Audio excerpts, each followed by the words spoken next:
Hello students, how are you.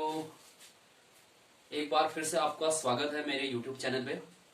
तो हम लोग ऑक्टेट रूल को पढ़ चुके थे। अब हम इससे आगे का जो भी टॉपिक है वो स्टडी करने जा रहे हैं।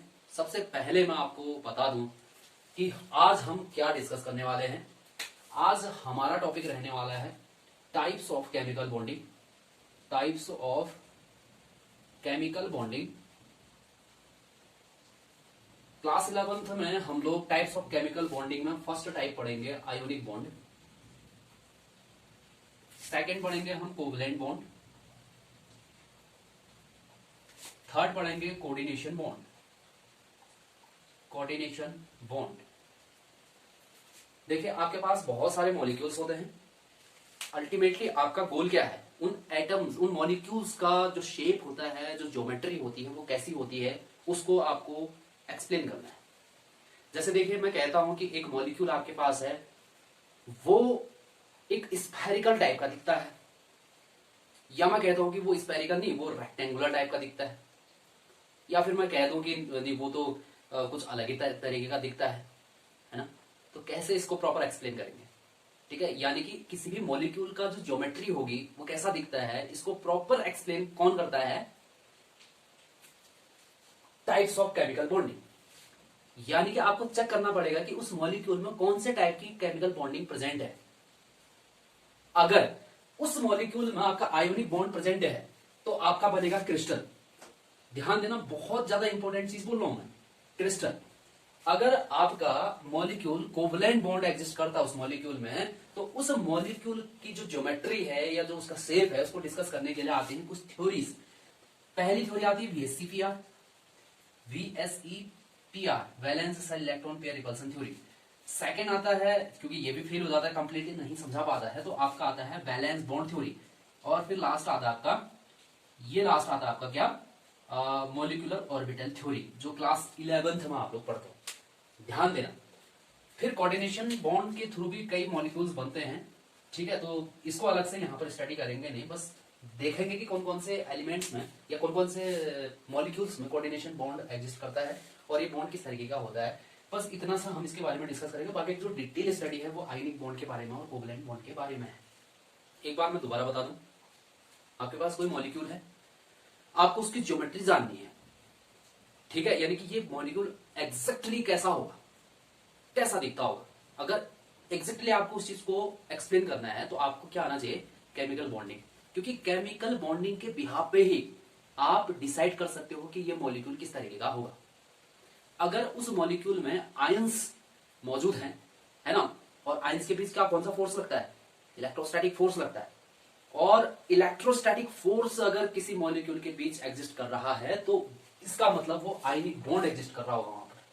फॉर एग्जाम्पल जैसे NaCl की हम बात करते हैं तो Na पॉजिटिव होता है और Cl नेगेटिव होता है, ठीक है। तो इन दोनों के बीच बॉन्ड बनता है। क्यों बनेगा बॉन्ड, क्योंकि एक पॉजिटिव है दूसरा नेगेटिव है, तो दोनों के बीच अट्रैक्शन फोर्स लगेगा ना। एक पॉजिटिव है दूसरा नेगेटिव है, दोनों के बीच कौन सा फोर्स लगेगा, इलेक्ट्रोस्टैटिक फोर्स लगेगा। तो इलेक्ट्रोस्टैटिक फोर्स लगने के कारण एक बॉन्ड एग्जिस्ट करेगा जिसको कहते हैं हम आयनिक बॉन्ड, या इसी का दूसरा नाम होता है आपका इलेक्ट्रोवैलेंट बॉन्ड। तो सबसे पहले इसको समझ लेते हैं, ठीक है। क्योंकि मेरे इस फोन में ज्यादा स्पेस है नहीं, तो क्या होता है कि 23 मिनट के से ज्यादा मेरी वीडियो बन नहीं पाती। तो जल्द से इसको डिस्कस कर लेते हैं कोवलेंट बॉन्ड, क्योंकि ये भी अपने आप में इंपॉर्टेंट टॉपिक है। तो समझ लेते हैं इसको, ठीक है।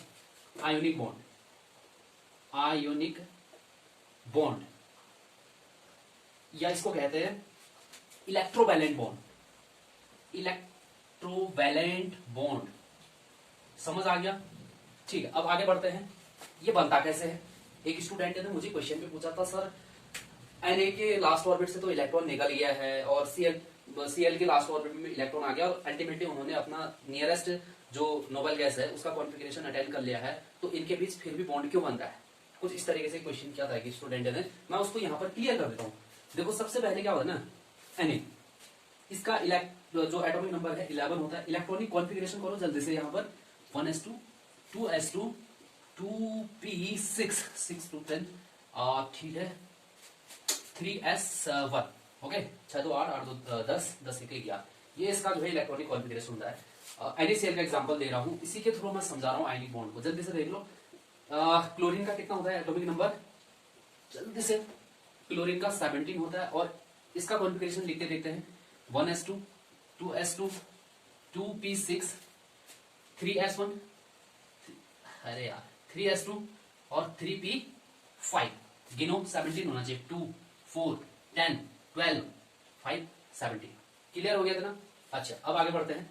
ये तो हो गया आपका Na का और ये Cl का कॉन्फ़िगरेशन हो गया। अब क्या होता है आपका जो Na है ना, जो Na है, इस Na को आप सॉलिड स्टेट में है मान लो, कुछ एनर्जी प्रोवाइड कराओगे और इस सॉलिड स्टेट से किस में कन्वर्ट करोगे, लिक्विड स्टेट में। देखो लिक्विड स्टेट में या फिर आप सीधे गैसेस स्टेट में कन्वर्ट करो, कहां लगे हो चक्कर में, गैसेस स्टेट में कन्वर्ट करो। जनरली स्टेट चेंज करने के लिए भी एनर्जी चाहिए होती है। कौन सी एनर्जी बोलते हैं उसको, सब्लिमेशन बोलते हैं ना। अगर सॉलिड से सीधे किस में कन्वर्ट कर रहे हो, गैस में, तो सब्लिमेशन एनर्जी आएगी यहाँ पे, यानी कि आपने एनर्जी प्रोवाइड करी है इसको ताकि सॉलिड स्टेट से इसमें चले जाए। अब एनर्जी प्रोवाइड करी है तो अल्टीमेटली यहां से क्या हो जाएगा, इसके आउटर मोस्ट ऑर्बिट में जो इलेक्ट्रॉन है ना, अगर मैं यहीं पर, ये दिख रहा है नहीं दिख रहा है, मैं एक बार थोड़ा सा चेक कर लेता हूँ। हाँ दिख रहा है। देखो बोहर के अकॉर्डिंग इसका जो एटॉमिक मॉडल है वो बना दूं मैं सोडियम के लिए। तो देखो सेंटर पर होगा न्यूक्लियस, पहले वाले ऑर्बिट में होंगे 2 इलेक्ट्रॉन, दूसरे में होंगे आपके 8 इलेक्ट्रॉन, 3 4 5 6 7 8, और लास्ट वाले ऑर्बिट में होंगे आपके केवल 1 इलेक्ट्रॉन। ये बोहर के अकॉर्डिंग था मॉडल, ठीक है। और जो मॉडर्न पीरियोडिक मॉडर्न जो एटॉमिक थ्योरीज हैं, जिसमें हमने एज्यूम किया था कि इलेक्ट्रॉन या फिर जो माइक्रोस्कोपिक मूविंग पार्टिकल्स हैं उनका ड्यूअल कैरेक्टर होता है, वहां से न्यू मॉडल निकल के आया था, क्वांटम मॉडल ऑफ एटम, उसके अकॉर्डिंग है ये कॉन्फ़िगरेशन। उससे पहले जो क्लासिकल थ्योरी चलती थी ना, उसमें रदरफोर्ड के अकॉर्डिंग और बोहर के अकॉर्डिंग जो एटॉमिक मॉडल्स थे उनके अकॉर्डिंग ये इस तरीके का होता था, ठीक है। अब आप कहोगे ये सही है या फिर ये सही है, देखो अपने अपनी जगह पर ये सही है, बट नई नई जो क्या डेवलपमेंट होती रहती है ना, तो नई नई डेवलपमेंट होती रहती है, तो ये भी नहीं समझा पाता है उसको, इसलिए थोड़ा सा फेल कर जाता है, ठीक है। ये इसमें डेविएशन आ जाते हैं, बहुत सारे वो आ जाते हैं, तो इसलिए हम क्लासिकल जो मॉडल है उस पर ज्यादा डिस्कस नहीं करते, क्योंकि बहुत ज्यादा फेलियर आ जाते हैं इसमें, क्योंकि बाद में स्पेक्ट्रम को नहीं समझा पाता है, मैग्नेटिक प्रॉपर्टी को नहीं समझा पाता है, और भी बहुत सारी प्रॉपर्टीज नहीं समझा पाता है, इसलिए हम इसको छोड़ देते हैं, इसको लेकर के आगे बढ़ते हैं, ठीक है। मैं डिटेल में नहीं जाना चाहता हूँ, बस मैं बता रहा था वैसे। तो अगर इसके अकॉर्डिंग भी समझना चाहो, क्योंकि छोटी क्लासेस में आपने यही पढ़ा होता है ना, ये थोड़ा ना पढ़ा होता है, ठीक है। तो इसलिए मैं यहाँ पर थोड़ा सा इसको डिस्कस कर दे रहा हूँ। अगर आपने एनर्जी दी इसको, जैसे एनर्जी दोगे तो ये वाला इलेक्ट्रॉन यहाँ से इजेक्ट हो जाएगा ना, होगा कि नहीं होगा, यस हो जाएगा इजेक्ट। तो वही चीज यहाँ पर करने जा रहा हूँ मैं रिएक्शन के फॉर्म में। देखो यहाँ से एनर्जी दी आपने, इसको अल्टीमेटली कन्वर्ट कर दिया आपने Na पॉजिटिव में, और जो ये लास्ट ऑर्बिट में जो इलेक्ट्रॉन था इसको कर दिया इजेक्ट, ठीक है। अब ये बन गया आपका, समझ में आ गया।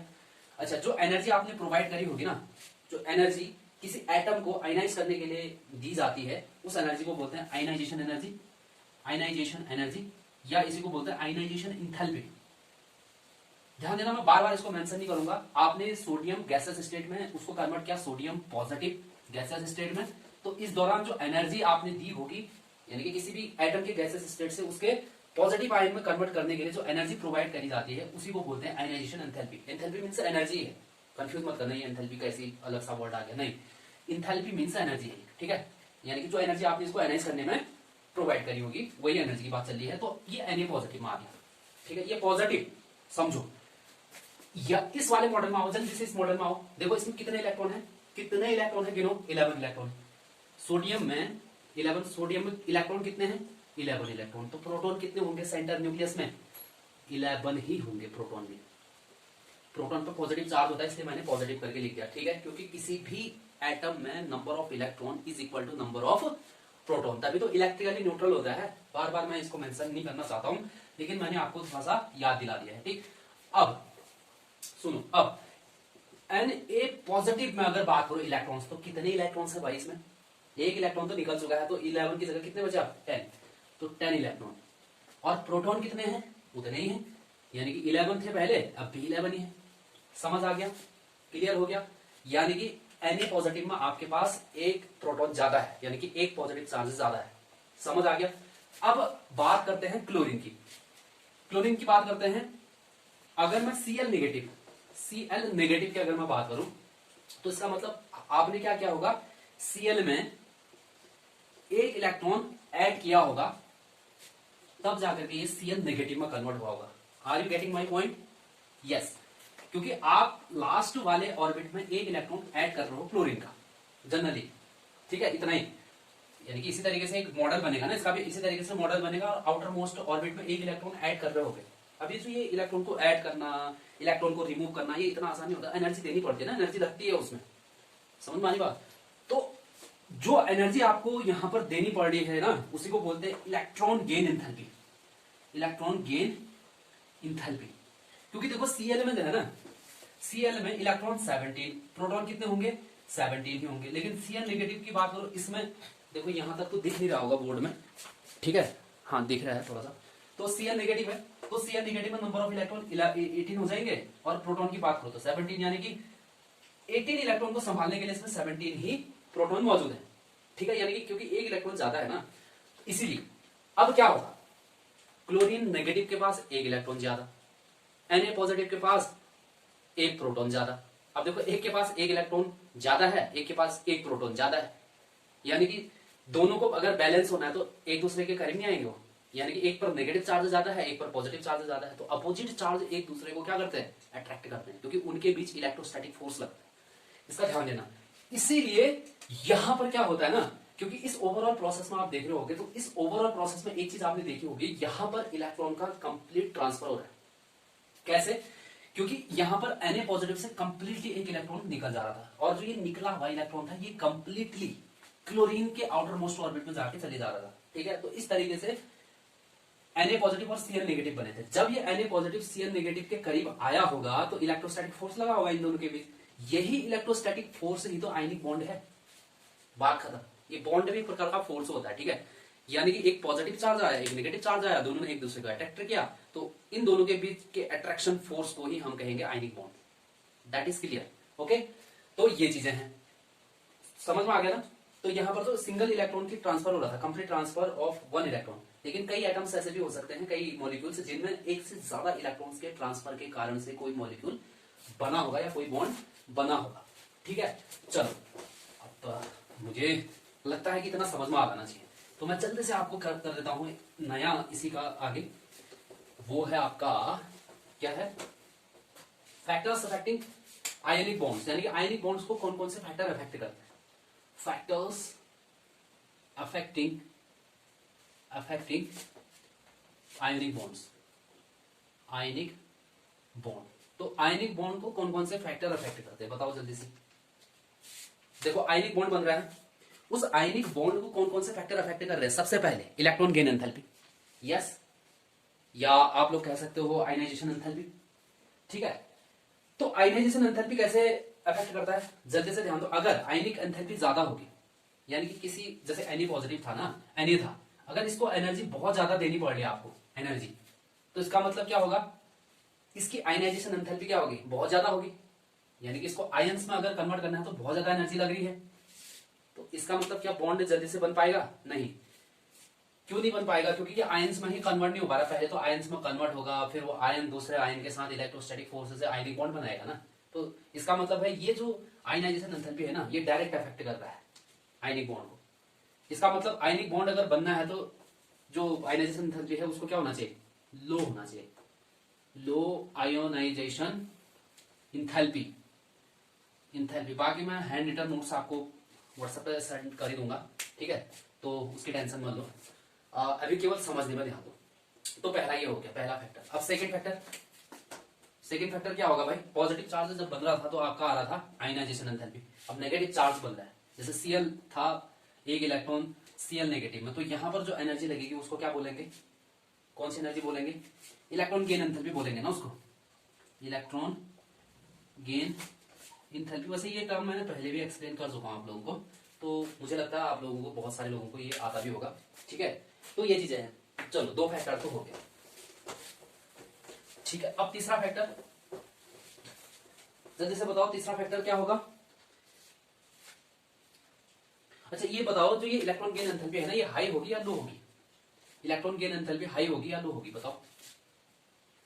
इलेक्ट्रॉन गेन एंथैल्पी हाई होगी या लो होगी, क्योंकि आपको क्या करना है, किसी भी यहां पर को आपको क्या करना है, इलेक्ट्रॉन ऐड करना है। देखो इलेक्ट्रॉन गेन एंथैल्पी का मतलब ये तो होता है electron gain enthalpy, gain enthalpy, ठीक है। यानी कि आपने एक इलेक्ट्रॉन यहां पर जोड़ना है, तो थोड़ा सा मैंने जो सेकंड या थर्ड चैप्टर आपका था ना पीरियोडिसिटी प्रॉपर्टीज वाले में, ये सब चीजें मैंने समझाई हुई थी, ठीक है। तो एक चक्कर आप वहां पर जाकर के इलेक्ट्रॉन गेन एंथैल्पी का डेफिनेशन मालूम कर लो जल्दी से, ठीक है। तो देखो क्या होता है कि आपका, मैं बताता हूं आपको होता क्या है कि इलेक्ट्रॉन गेन एंथैल्पी ना, देखो एक इलेक्ट्रॉन को आपको जोड़ना होता है आउटर मोस्ट ऑर्बिट में, ठीक है, किसी भी एलिमेंट के, लेकिन ये एलिमेंट किसमें होगा, आपका गैसियस स्टेट में होगा। तो एक इलेक्ट्रॉन को जब तुम ऐड करोगे इसमें, देखो दो पॉसिबिलिटीज हो सकती हैं, दो पॉसिबिलिटी। अगर ये एटम है आपका नोबेल गैस का, नोबेल गैस है कोई, और एक इलेक्ट्रॉन को उसके आउटर मोस्ट ऑर्बिट में आप ऐड करने जा रहे हो, तो क्या होगा, यहां पर आपको एनर्जी देनी पड़ेगी या एनर्जी निकलेगी, ऑब्वियसली एनर्जी देनी पड़ेगी आपको। क्यों? क्योंकि नोबेल गैसेस खुद में भी बहुत ज्यादा स्टेबल उनका कॉन्फ़िगरेशन होता है। अगर आप उनके इलेक्ट्रॉनिक कॉन्फ़िगरेशन को डिस्टर्ब करना चाहते हो, यानी कि आउटर मोस्ट ऑर्बिट में जबरदस्ती एक इलेक्ट्रॉन घुसेड़ना चाहते हो, उसमें क्या होगा, एनर्जी देनी पड़ेगी आपको। दैट इज, उस केस में इलेक्ट्रॉन गेन एंथैल्पी पॉजिटिव होगी, ठीक है। अगर क्लोरीन के केस में है, क्लोरीन के केस में है, तो क्लोरीन के केस में अगर एक इलेक्ट्रॉन अगर आपको देना है, ठीक है, तो ये कन्वर्ट हो जाएगा Cl नेगेटिव में, तो इस दौरान जो है एनर्जी रिलीज होती है, ठीक है। इलेक्ट्रॉन गेन एंथैल्पी इस अगर केस में देखोगे तो नेगेटिव होगी, क्योंकि इसमें जो Cl है ना, Cl से ज्यादा स्टेबल है Cl नेगेटिव, इसका ध्यान देना। क्यों क्यों क्यों ज्यादा स्टेबल है, देखो जब मैं आपको डी ब्लॉक एलिमेंट्स पढ़ाऊंगा ना, वहां पर क्या होता है ना, स्टेबल इलेक्ट्रॉनिक कॉन्फ़िगरेशन तब माना जाता है जब किसी भी इलेक्ट्रॉनिक कॉन्फ़िगरेशन में जो ये ऑर्बिटल्स है ना, इन ऑर्बिटल्स में दोनों इलेक्ट्रॉन इस तरीके से पेयर होने चाहिए, क्योंकि इस प्रकार से इसके कारण से जो इफेक्ट पड़ रहा होता है इस ओवरऑल एटम में, उसको कैंसिल करने के लिए, तभी तो किसी भी ऑर्बिटल में देखा होगा आपने, दो इलेक्ट्रॉन म्यूचुअली पेयर हो जाते हैं। जैसे पेयर हो जाते हैं ना, वो नोबेल गैसेस का देख लेना आप, पूरा कॉन्फ़िगरेशन देख लेना, उसमें सारे के सारे इलेक्ट्रॉन ऑर्बिटल्स में एक दूसरे से पेयर होंगे। उससे क्या होता है ना, एक इलेक्ट्रॉन दूसरे के, जैसे देखो एक इलेक्ट्रॉन ऐसे घूम रहा है मान लो, ठीक है, और दूसरा इलेक्ट्रॉन उसी के जस्ट अपोजिट घूम रहा है, तो मेरे ऐसे घूमने के कारण जो इफेक्ट पड़ा होगा, ठीक है, जो मोमेंट आया होगा, जो मोमेंटम आया होगा उस एटम में, उसको कैंसिल करने का काम करेगा जो उसके जस्ट अपोजिट इस तरीके से स्पिन कर रहा होगा इलेक्ट्रॉन, ठीक है। तो यही होता है ओवरऑल, जो नोबेल गैसेस होते हैं उनका इलेक्ट्रॉनिक कॉन्फ़िगरेशन इसीलिए स्टेबल होता है क्योंकि उसमें सारे के सारे जो इलेक्ट्रॉन्स है ना, पेयर होते हैं, ध्यान देना। तो यहां पर इलेक्ट्रॉन गेन एंथैल्पी नेगेटिव है, इसका मतलब जब आप इसके आउटर मोस्ट ऑर्बिट में इलेक्ट्रॉन को जोड़ रहे हो, ठीक है, तो उस दौरान एनर्जी नहीं देनी पड़ रही है। सॉरी, अगर इससे पहले मैंने ये मेंशन किया है कि एनर्जी देनी पड़ रही है, तो बिल्कुल नहीं, एनर्जी बल्कि रिलीज जो हो रही है। क्यों? क्योंकि Cl से ज्यादा स्टेबल है ना। देखो कोई चीज ना अगर एनर्जी ज्यादा है तो वो स्टेबल नहीं होती है, कभी भी ध्यान देना। किसी भी सिस्टम में आप देखो, अगर उसकी एनर्जी ज्यादा है तो वो स्टेबल नहीं होगा, ठीक है। वो स्टेबल तभी होगा जब उसकी एनर्जी कम हो जाएगी।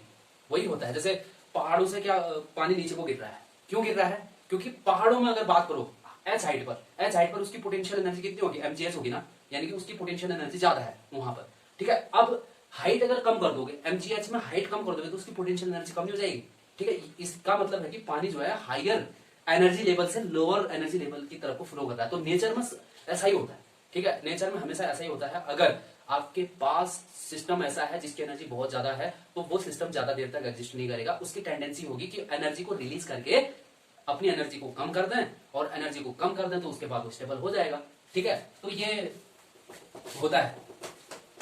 जैसे एक मान लो शराबी है, शराबी क्या है, शराबी। शराबी को देखा कभी? देखा नहीं देखा बताओ? तो एक शराबी होता है, शराब पी, एनर्जी बढ़ गई। अब ऐसा नहीं कि उसमें बहुत ताकत आ गई, ऐसा कुछ नहीं है, लेकिन ऐसा है कि उसमें थोड़ा सा एनर्जी आ गई, क्योंकि पहले तो मरा हुआ था है ना, मतलब कुछ इस तरीके का। लेकिन उसको दारू पिला दो, उसके बाद बजरंगबली बन जाएगा कुछ टाइम के लिए, ठीक है। तो अब क्या हो गया कि वो एक्साइटेड स्टेट में आ गया, यानी कि एनर्जी बहुत ज्यादा। अब क्या हो गया, धीरे धीरे नशा उतर जाएगा, तो अब कहाँ आ जाएगा, ग्राउंड स्टेट में आ जाएगा, यानी कि उसकी एनर्जी लूज कर देगा वो, है ना। फाइट वाइट भी करते हैं दारू वारू पी की, तो वही वाला सीन है। तो वो ज्यादा देर तक नहीं रहेगा, अगर कोई भी चीज एक्साइटेड स्टेट में वो ज्यादा देर तक नहीं रहेगा। ये एक छोटी सी गप थी यहाँ पे, ठीक है। तो सेम यही एटम के केस में भी यही होता है। तो आउटर मोस्ट ऑर्बिट में जैसे इलेक्ट्रॉन यहाँ पर ऐड किया तो एनर्जी रिलीज होगी।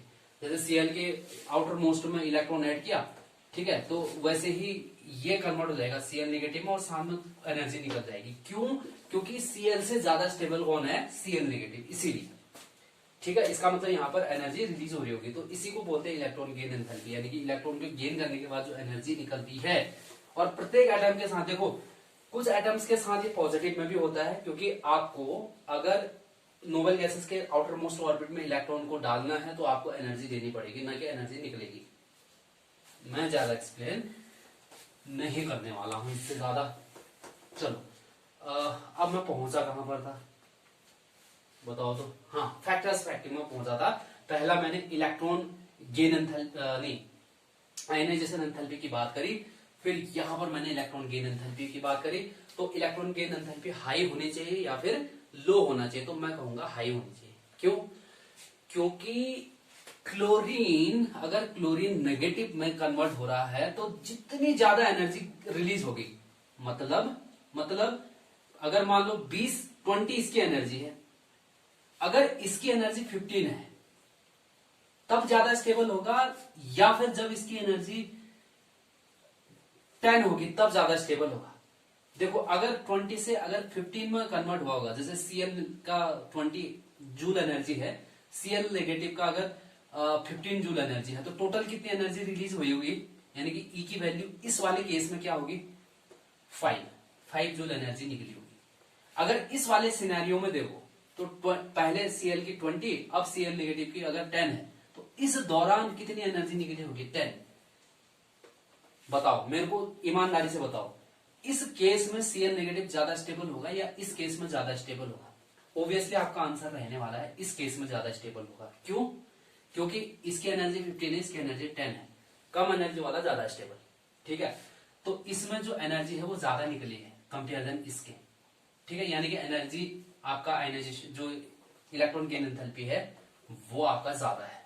ठीक है, तो वही है, इलेक्ट्रॉन गेन एंथैल्पी जितना ज्यादा होगा वो उतना ही ज्यादा स्टेबल होगा। ठीक है, इस चीज को समझ चुके होंगे आप लोग। ठीक, फिर अगला इसका आता है हाई लैटिस एंथैल्पी। ठीक है, हाई लैटिस एंथैल्पी बताता हूं मैं क्या है, जल्दी से देख लो। तीसरा फैक्टर है हाई लैटिस इंथैल्पी। इसको समझो, इंथैल्पी। ठीक है, इसको समझो। ठीक है, हाई लैटिस एंथैल्पी, इसकी मीनिंग समझो। देखो होता क्या है आपका, अगर 1 मोल का बनेगा आपका कोई क्रिस्टल, लैटिस क्रिस्टल, तो उस दौरान जो एनर्जी रिलीज होगी ना उसी को बोलते हैं लैटिस एंथैल्पी। ठीक, यानी कि जैसे मान लो Na है, Na का 1 मोल है, और Cl नेगेटिव है, इसका भी 1 मोल है। मैं क्या बोल रहा हूं, Na है और Cl है, 1 मोल है, और ये दोनों मिलकर के NaCl बना रहे हैं और 1 मोल। अब आपको मालूम है, अभी बताऊंगा मैं, मालूम तो नहीं होगा, अभी मैं बताऊंगा। देखता हूँ टाइम कितना हो रहा है, क्योंकि 23, इसका मतलब ये सेकेंड वीडियो स्टार्ट हो चुकी है। ठीक है, सेकेंड वीडियो स्टार्ट हो चुकी है, क्योंकि 23 मिनट की एक वीडियो बन चुकी होगी। ठीक है, उसके बाद जस्ट अभी 26 मिनट में चल रहा है, तो समझ लो ये दूसरी वीडियो स्टार्ट हो चुकी है। ठीक है, तो आज भी ये कंप्लीट होता है नहीं होता है। तो 1 मोल ये क्रिस्टल फॉर्म में रहता है, कैसे रहता है अभी बताऊंगा मैं, जब क्रिस्टल के बारे में बताऊंगा इसका। तो 1 मोल NaCl का क्रिस्टल बन गया, तो ये 1 मोल क्रिस्टल के बनते समय जो एनर्जी रिलीज हुई होगी ना, फिर से कहोगे तुम ये एनर्जी कैसे रिलीज होगी। देखो Na और Cl आपस में क्यों कंबाइंड हुए, इनकी टेंडेंसी क्या है। जैसे हाइट से अगर कोई जमीन में पानी गिरता है ना, क्यों गिरता है, क्योंकि वो अल्टीमेटली अपनी एनर्जी को लूज करना है उसने। क्यों लूज करना है, क्योंकि उसको क्या गेन करना है, स्टेबिलिटी। नहीं समझे, उसको स्टेबिलिटी गेन करनी है। तो सेम यही यहां पर भी होता है, अगर Na और Cl को स्टेबिलिटी गेन करनी है तो इनको करनी पड़ेगी बॉन्डिंग कर ली, बॉन्डिंग करके NaCl बना लिया। तो इस बॉन्डिंग के बाद जब ये स्टेबल हुआ होगा ना, तो साथ में एनर्जी रिलीज हुई होगी। कंडीशन ये लगा रखा है कि 1 मोल जब 1 मोल क्रिस्टल बनाएंगे, यानी कि 1 मोल Na और 1 मोल Cl आपस में कंबाइंड होकर के जब 1 मोल क्रिस्टल बनाएंगे NaCl का, तो जो एनर्जी रिलीज होगी ना उसी को बोलेंगे लैटिस एनर्जी। क्लियर हो गया। चलो अब मेरे को बताओ कि ये जो लैटिस एनर्जी है ना, ये हाई होनी चाहिए या फिर लो होनी चाहिए? ऑब्वियसली हाई होनी चाहिए। ठीक है, क्योंकि Na और Cl मिल करके जितनी ज्यादा एनर्जी बाहर फेंकेंगे ना, उतना ही ज्यादा ये NaCl क्या होगा, स्टेबल होगा। चलो, अब मुझे इतनी तो उम्मीद है कि आपको ये इतना समझ में आ चुका होगा। अब मैं जाता हूं सीधा क्रिस्टल लैटिस पे, जल्दी से जाता हूं आप कहा, क्रिस्टल लैटिस पे।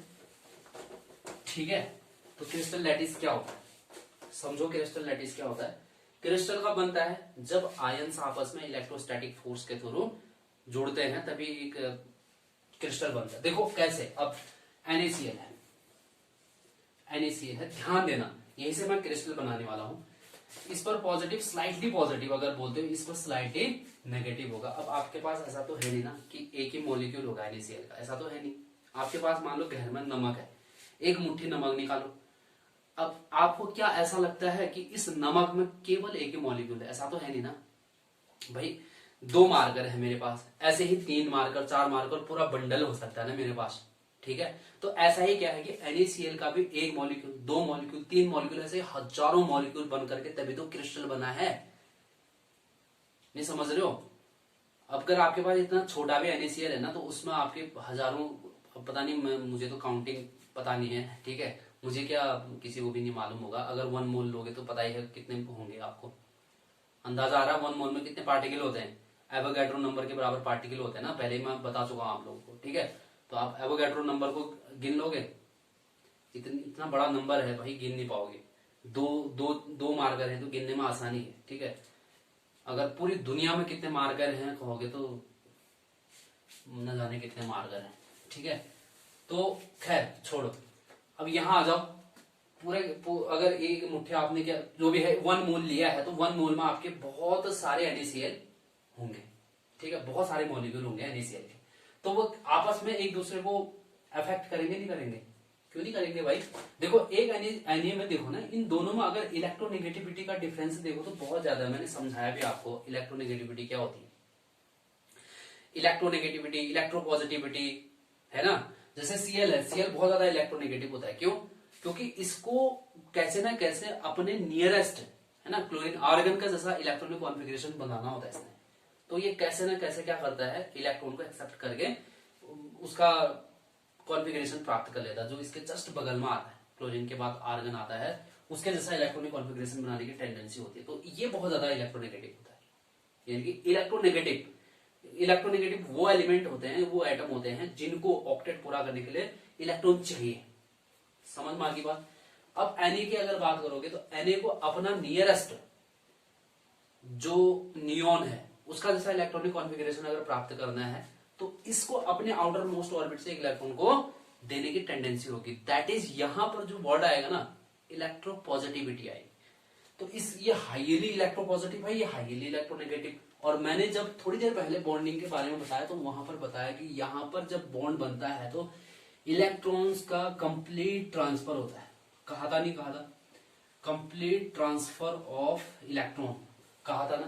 तो यानी कि अगर इलेक्ट्रॉन को एज अ इलेक्ट्रॉन क्लाउड हम अगर समझें, तो इलेक्ट्रॉन का फ्लो कुछ यहां को ज्यादा होगा।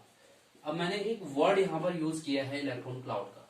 ये देखो ना, क्लाउड का मतलब है कि इलेक्ट्रॉन कोई पार्टिकल तो है नहीं।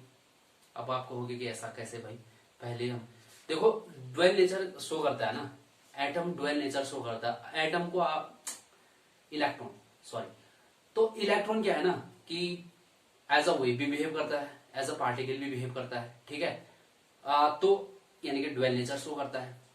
अगर मैं इस सिनेरियो में इलेक्ट्रॉन को एज अ वेव कंसिडर करूं, ठीक है, तो वेव की डेफिनेशन एक बार गूगल करके पढ़।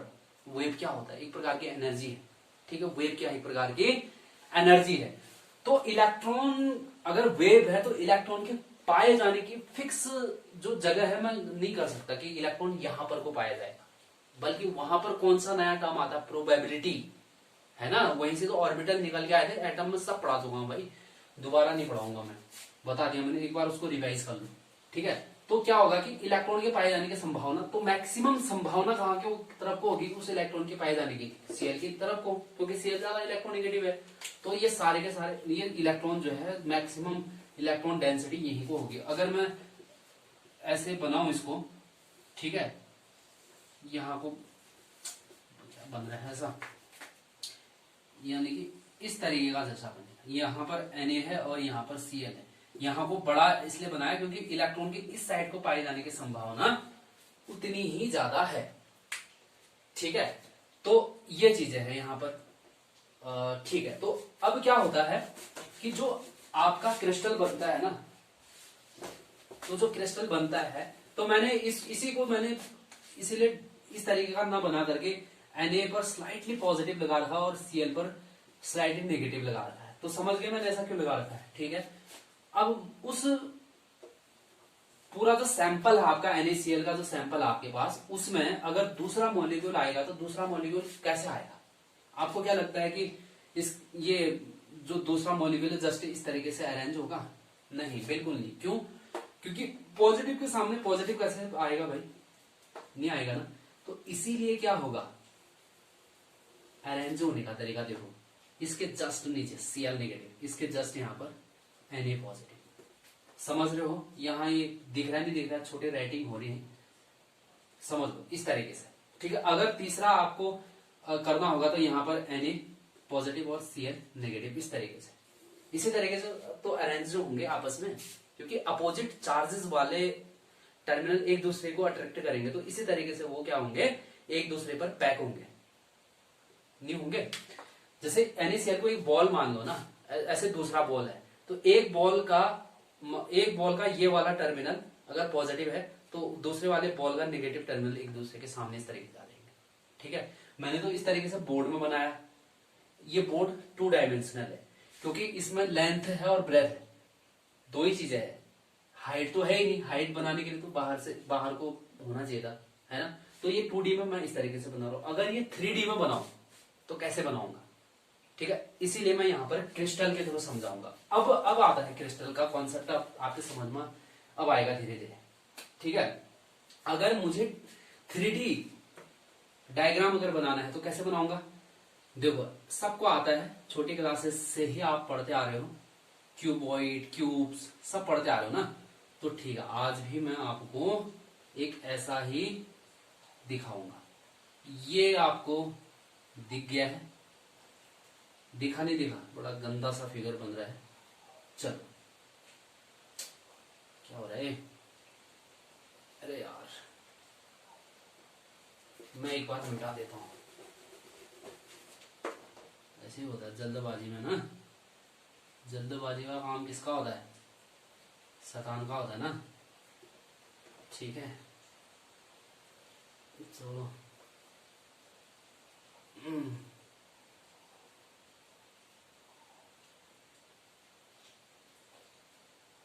ठीक है, ये दिख रहा है? कैसा दिख रहा है? थोड़ा सा मैं भी देख लूं। हाँ ठीक है, बढ़िया है, दिख रहा है। अब देखो, ध्यान देना, आपको Na और Cl, मैं थोड़ा सा आपको बता दूं, मैं Na को ऐसे पॉइंट करके दिखाता हूं और Cl को ऐसे गोला करके। समझ में आ गया? मैं ऐसे दिखाने वाला हूं। तो मान लो यहां पर Na है, Na के जस्ट बगल में कौन लगेगा? Cl। अब आप कहोगे यार अभी तो सर इस तरीके से बना रहे थे, Na था, यहाँ दिख भी नहीं रहा होगा, यहाँ पर दिख रहा होगा। देखो, इससे पहले मैं Na positive Cl negative, Na के जस्ट नीचे Cl नेगेटिव और Na पॉजिटिव ऐसे करा था ना। ये 2D में था ना, समझो ये 2D में था तो ठीक था, ये इसी तरीके से करता मैं। अगर बॉडी में बनाना होता तो मैं आपको कैसे समझाना चाह रहा हूँ, आपको 3D में समझाना चाह रहा हूँ, इसीलिए मैं ये बना रहा हूँ। 3D में ये किस तरीके से अरेंज होंगे, 2D में तो इसी तरीके से अरेंज होंगे, लेकिन 3D में कैसे अरेंज होंगे इसको देखने के लिए आपको ये समझाया जा रहा है। समझ में आ रही बात? तो ये चीजें हैं। देखो, अभी बहुत सारे क्वेश्चन आपके माइंड में आएंगे जिनको मैं 1 बाय 1 क्लियर करने की कोशिश करूंगा। तो अब देखो, Na के ये Cl के जस्ट बगल में क्या है, मैंने इसको Na से दिखाया है और इसको जो है Cl से दिखाया है। ठीक है, तो Na के इसके जस्ट बगल में कौन? Na के जस्ट बगल में कौन? Cl। ध्यान देना, ये है आपका Cl। ठीक है, अब Cl के जस्ट बगल में कौन? ये है Na के जस्ट बगल में कौन? ये है Cl। समझ में आ गया? और Na के जस्ट बगल में कौन? ये है Cl। तो आप कहोगे कि बीच में भी तो इतना स्पेस है भाई, यहाँ पर भी आ सकता है, यहाँ पर भी आ सकता है, कहीं पर भी आ सकता है, बिल्कुल आ सकता है भाई, मैंने कब मना किया, आ सकता है, बिल्कुल आ सकता है।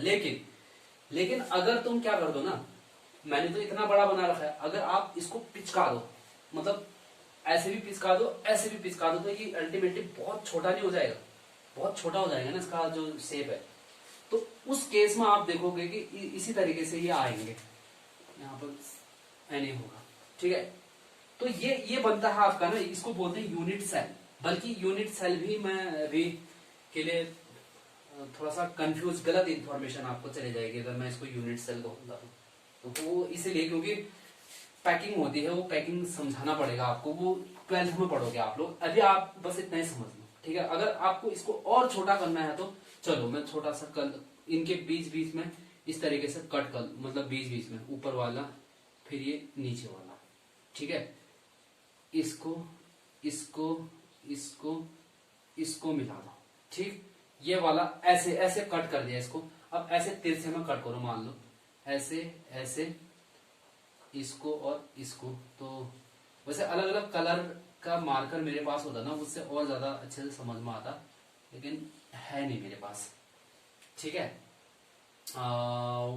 ठीक है, अब इस तरीके से थोड़ा सा फिगर आपको समझ में नहीं आ रहा होगा, एक बार ऐसा है ना, मैंने जो आपको नोट्स दिया हुआ है आप उसमें देख लेना, तो ये फिगर अच्छे से देखना, उसमें आपने नोट्स तो लिख लिए हैं, बहुत सारे बच्चों ने मुझे नोट्स भेज भी दिए हैं, एक बार इस फिगर को उसमें भी मैच करो, ठीक है। तो वहां पर समझ में आ जाएगा। देखो यहाँ पर उतना खिचड़ी टाइप की बन गई है, इसमें भी मेरे को भी आइडिया जैसा नहीं आ पा रहा। देखो बीच बीच में इस तरीके से मिला दो, तो ये कुछ इस तरीके से पूरा क्रिस्टल बन गया है। तो इसमें एक छोटा सा, अगर छोटा सा पार्ट ही उठा करके देखो ना, उसी का बनाया था मैंने, ये तो पूरा लेटिस कहलाएगा, लेटिस पूरा का पूरा ये लेटिस कहलाता है। तुम बस ऐसा समझो, इसमें थोड़ा सा मेरे को ज्यादा टाइम लग जाएगा फिर इसको बनाने में, है ना। तुम ऐसा समझ लो, जैसे ये मकान, जिस मकान में मैं अभी रहता हूँ, तुम एज्यूम कर लो जिस मकान में भी तुम रहते हो, ठीक है। मान लो ये कमरा है, या जिस कमरे में, एज्यूम कर लो जिस कमरे में तुम अभी बैठ करके ये वीडियो देख रहे हो, ये कमरा ये हो गया, ठीक। एक कमरा जस्ट इसके बगल में होगा, ध्यान देना, एक कमरा इस कमरे के जस्ट ऊपर होगा, एक कमरा उस कमरे के जस्ट बगल में, यानी कि बगल वाले कमरे के ऊपर होगा। अगर तुम फर्स्ट फ्लोर में हो तो एक कमरा तुम्हारे जस्ट नीचे होगा, एक कमरा उसके जस्ट नीचे होगा। तो इस तरीके से पूरा मकान बन गया ना। तो यानी कि ये पूरा मकान अगर क्रिस्टल है, मतलब लैटिस है, तो ये वाला जो कमरा है ना, इस सिंगल कमरे की अगर मैं बात करूं तो ये होगा यूनिट सेल। नहीं समझे? जैसे कोई जेल जाता है ना, तो कभी आपने पिक्चर फिल्म में भी देखा होगा, जैसे वो इस सेल में है, ठीक है ना। जेल में भी सेल बने होते हैं, यानी कि छोटे छोटे कमरे, सेल का मतलब छोटे छोटे कमरे, है ना। एक ग्रीक वर्ड है सेल, देख लेना बायोलॉजी में, इसका मतलब छोटा कमरा होता है। तो यही चीज है। तो यानी कि आपके जो कॉन्स्टिट्यूएंट पार्टिकल है ना, अगर वो 3 डायमेंशनली अरेंज्ड होते हैं, यानी कि NaCl, और वो अरेंज क्यों हो रहे हैं पता चल गया ना, क्योंकि Na पर पॉजिटिव, Cl पर नेगेटिव, दूसरा Cl के जस्ट वहां पर Na आएगा उसके जस्ट। तो इस तरीके से अगर जब 3D पैकिंग होती है इनकी, तो क्रिस्टल बनता है आपका, क्योंकि इससे फॉर्म होता है आपका एक यूनिट सेल, और ये यूनिट सेल अगर कंटिन्यू रिपीट करेंगे तो आपका एक लैटिस बन जाता है। जैसे ये कमरा है, अगर ये कमरा कंटिन्यू रिपीट होने का मतलब ऐसा है, कमरा बगल में, ऐसे कमरा उसके ऊपर, उससे कमरा, पूरा मकान बन जाएगा ना। तो सेम वही सिनेरियो यहाँ पर भी होता है। तो यहां तक आप लोगों को समझ में आ जाना चाहिए, ठीक है। तो वीडियो देखो बहुत ज्यादा लंबी बन गई है, 42 मिनट की वीडियो बन गई है। तो देखो आज इसको कर लेते हैं यहीं पर खत्म, ठीक। तो अब अगला टॉपिक मैं क्या कराने वाला हूं, बॉर्न हैबर साइकिल। बस ये आयनिक बॉन्ड खत्म हो चुका आपका, मैं बस एक छोटा सा टॉपिक बचा है इसमें, बॉर्न हैबर साइकिल। यानी कि ये जो क्रिस्टल बनता है ना आपका, यानी कि आयनिक बॉन्ड बन के जो क्रिस्टल बनता है, वो कितने स्टेप्स में किस तरीके से बनता है, उसको समझाना। चलो मैं जल्दी से समझा देता हूँ, चलो समझा देता हूँ यार क्या है। जैसे NaCl बन रहा है ना, NaCl बनने के लिए क्या होगा, Na है, ठीक है, ध्यान देना, Na है और Cl है, तो NCl2, बल्कि Cl2 होगा पहले। जो Na है ना, वो Na सबसे पहले सॉलिड स्टेट में होगा, ये किस में कन्वर्ट होगा, गैसेस स्टेट में। Na गैसेस में कन्वर्ट होगा, फिर ये Na गैसेस किस में कन्वर्ट होगा, Na पॉजिटिव में, क्योंकि आयनाइजेशन एंथैल्पी नाम की चीज आती है, क्योंकि गैसेस स्टेट में जब एटम होता है ना तब उससे एक इलेक्ट्रॉन को निकाल करके उसको पॉजिटिव में कन्वर्ट करते हो, थोड़ी देर पहले समझाया था मैंने। तो ये हो गया। तो यहाँ पर जो एनर्जी गैसेस स्टेट से सीधे सॉलिड से गैस में कन्वर्ट किया तो कौन सी एनर्जी लगेगी, सब्लिमेशन। ध्यान देना, सब्लिमेशन एनर्जी एस से दिखा दो इसको, प्लस एस एनर्जी देनी पड़ रही। आयनाइजेशन एनर्जी प्लस आई करके दिखा दो, ठीक है, Na में कन्वर्ट हो गया, ठीक। और यहां पर Cl2 सबसे पहले आप एनर्जी दोगे इसको, क्योंकि Cl2 है, आप एनर्जी डिसोसिएशन एनर्जी, तो dissociation energy that is D। अगर सिंगल Cl के लिए लोगे तो हाफ D करके करोगे, और तो ये कन्वर्ट हो जाएगा Cl गैस में, यहां पर भी गैस में था, अभी गैस में, ठीक है। अब आप इस पर इस गैसेस स्टेट में एक इलेक्ट्रॉन इसमें डालोगे तो एनर्जी निकलेगी, जिसको कहेंगे इलेक्ट्रॉन गेन एंथैल्पी, ये एनर्जी निकलती है, तो ये अल्टीमेटली Cl नेगेटिव में कन्वर्ट होगा, ठीक है। अब ये Na पॉजिटिव है और ये Cl नेगेटिव है, ये दोनों कन्वर्ट होंगे तो आपका बनेगा NaCl, ठीक है। तो NaCl एक क्रिस्टल बनेगा, तो इस क्रिस्टल के बनते समय जो एनर्जी निकलती है ना, उस एनर्जी को आपने कहा था लैटिस एनर्जी। क्या कहा था, लैटिस एनर्जी, लैटिस एनर्जी, ठीक है। तो एक लैटिस बनने टाइम अगर हेस लॉ लगाओगे, एक साइंटिस्ट आए इन सारे एनर्जीज को उसने कहा कि अगर ये डायरेक्ट इसमें कन्वर्ट हो चुका होता तो डेल्टा HF, इस तरीके से एनर्जी, यानी कि दो रिएक्टेंट मिल करके जब ये बना रहे हैं तो जो एनर्जी निकलनी होगी उसको डेल्टा HF से उन्होंने शो किया था।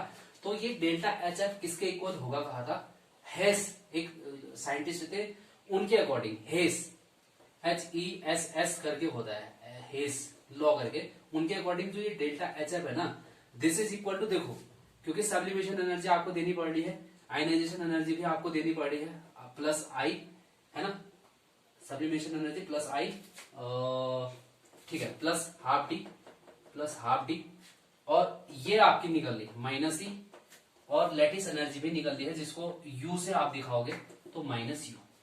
तो समझ गए, ये एनर्जी आपकी टोटल होगी, यानी कि किसी क्रिस्टल के बनते समय जो टोटल एनर्जी होगी ना वो डेल्टा HF, यानी कि एंथैल्पी जो चेंज होगा, चेंज इन एंथैल्पी, इसको कहेंगे डेल्टा HF। अब अभी ध्यान मत दो इस पर कि चेंज इन एंथैल्पी क्या है, एंथैल्पी क्या चीज है, इसके बारे में थर्मोडायनेमिक्स में बहुत ज्यादा क्लियरली पढ़ाऊंगा आपको। बस अभी के लिए इतना समझो कि जो चेंज इन एनर्जी है, इतना समझो। अगर मैं एंथैल्पी चेंज बोल रहा हूं ना तो इसका मतलब आप इतना समझ लो कि एनर्जी चेंज की बात हो रही है, यानी कि टोटल एनर्जी चेंज कितनी हो रही है, तो वो हो रही है डेल्टा HF। और ये डेल्टा HF किसके इक्वल है, सब्लिमेशन एनर्जी देनी पड़ेगी, उसको ऐड करो, प्लस आयनाइजेशन एनर्जी देनी पड़ेगी, ऐड करो, ठीक है। डिसोसिएशन एनर्जी, डिसोसिएट करने के लिए एनर्जी देनी पड़ेगी, उसको भी ऐड करो। इलेक्ट्रॉन गेन एंथैल्पी में जो एनर्जी है निकलती है, इसलिए ये माइनस में आएगा, है ना। और लैटिस एनर्जी, यानी कि लैटिस के बनते समय भी एनर्जी निकलती है, इसलिए मैंने यू को भी नेगेटिव लिया। तो अगर सबको आपस में ऐड कर दें तो डेल्टा HF यानी कि change in enthalpy, this is equal to, इस क्रिस्टल के लिए जो चेंज इन एंथैल्पी आएगा ना वो इतना आएगा। ये किसने कहा था, हैस, एक साइंटिस्ट थे थर्मोडायनेमिक्स में, हैस लॉ अलग से पढ़ोगे, ठीक है। बाकी जो ये पूरा साइकिल मैंने यहां पर बनाया है ना, इसी को कहते हैं बॉर्न हाइबर साइकिल। ये जनरली किसी भी क्रिस्टल के बनने की जो प्रोसेस है उसको एक्सप्लेन करता है। दैट इज, इतना आपको क्लियर हो जाना चाहिए, ओके। सो ये था हमारा आज का टॉपिक। उम्मीद करता हूँ ये आपको समझ में आया होगा। अगर समझ में आया तो आप वीडियो को लाइक कीजिए और चैनल को सब्सक्राइब कीजिए और वीडियो को जो है ज़्यादा से ज़्यादा शेयर कीजिए। Thank you.